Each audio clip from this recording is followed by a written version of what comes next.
Assalamualaikum warahmatullahi wabarakatuh. Halo Sobat PBG Berjabatan, gimana kabarnya hari ini?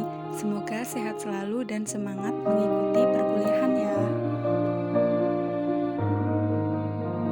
Pada kesempatan kali ini kami akan menjelaskan tentang teori-teori belajar. Kelompok kami terdiri dari Ari Setiani, Sabila Nurhikmah, Tutut Rahmawati, Prasetya Nur Fauzi, dan Agung Fajar Iskandar. Teori yang pertama yaitu teori belajar behavior. Teori ini berpendapat bahwa perubahan perilaku merupakan petunjuk bahwa seseorang telah mengalami proses belajar.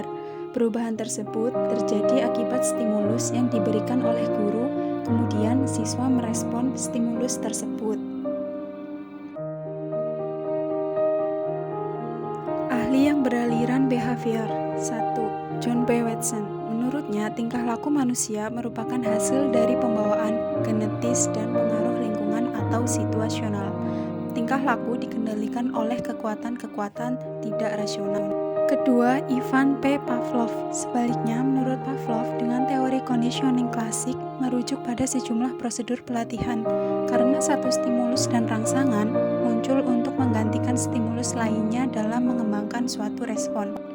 Kemudian, menurut P.F. Skinner, hubungan antara stimulus dan respon terjadi melalui interaksi dengan lingkungan, kemudian menimbulkan perubahan tingkah laku.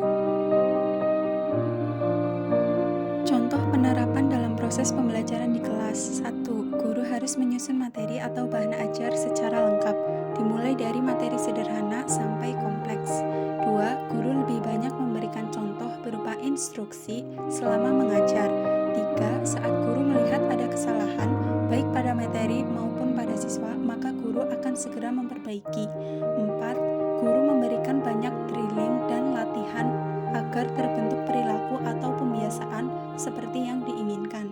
5. Evaluasi berdasarkan perilaku yang terlihat. 2. Teori belajar konstruktivisme adalah teori belajar yang mengedepankan kegiatan mencipta serta membangun dari sesuatu yang telah dipelajari.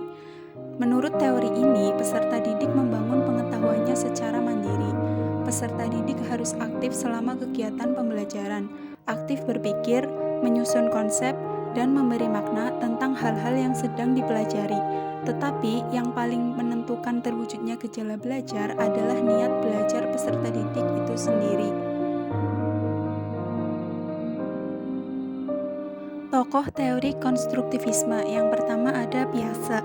Menurutnya, seseorang dapat belajar secara mandiri dengan melihat orang-orang di sekelilingnya.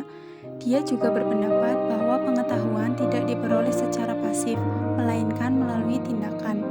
Kedua yaitu Vygotsky. Menurutnya, seseorang harus ditunjang dengan interaksi sosial agar dapat berkembang. Dia juga menekankan pentingnya peran interaksi sosial bagi perkembangan belajar seseorang. Prinsip konstruktivisme. 1. Pengetahuan dibangun oleh siswa sendiri. 2. Pengetahuan tidak dapat dipindahkan oleh guru. 3. Murid menuju konsep yang lebih rinci. 4. Guru menjadi fasilitator. Penerapan teori konstruktivisme dalam pembelajaran. Yang pertama, mendorong kemandirian dan inisiatif siswa dalam belajar.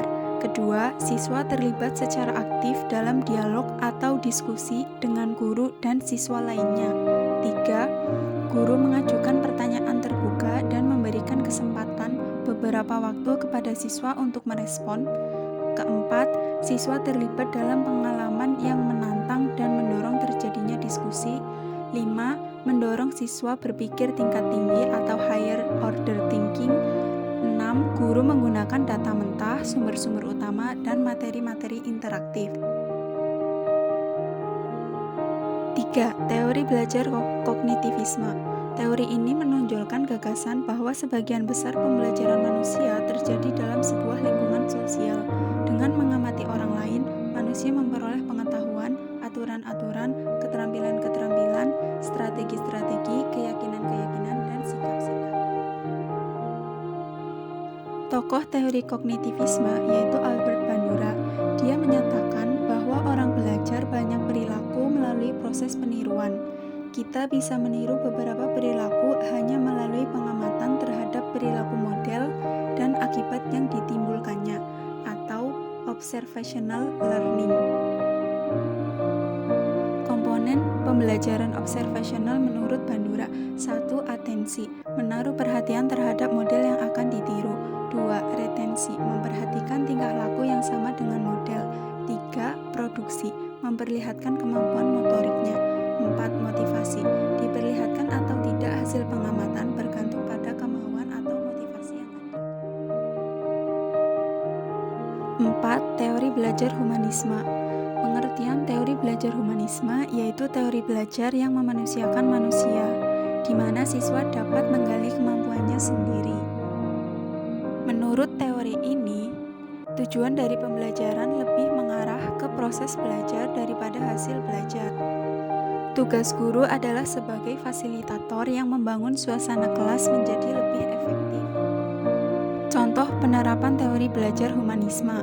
1. Guru memberikan reward kepada siswa yang telah berhasil akan suatu hal agar semakin termotivasi.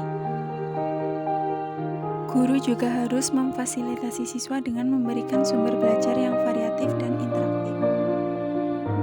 Kesimpulan, teori belajar merupakan landasan terjadinya suatu proses belajar yang menuntun terbentuknya kondisi untuk belajar. Oleh karena itu, dengan adanya teori-teori belajar, maka akan memberikan kemudahan bagi guru dalam menjalankan model-model pembelajaran yang akan dilaksanakan dan akan membantu peserta didik dalam belajar. Sekian dan terima kasih.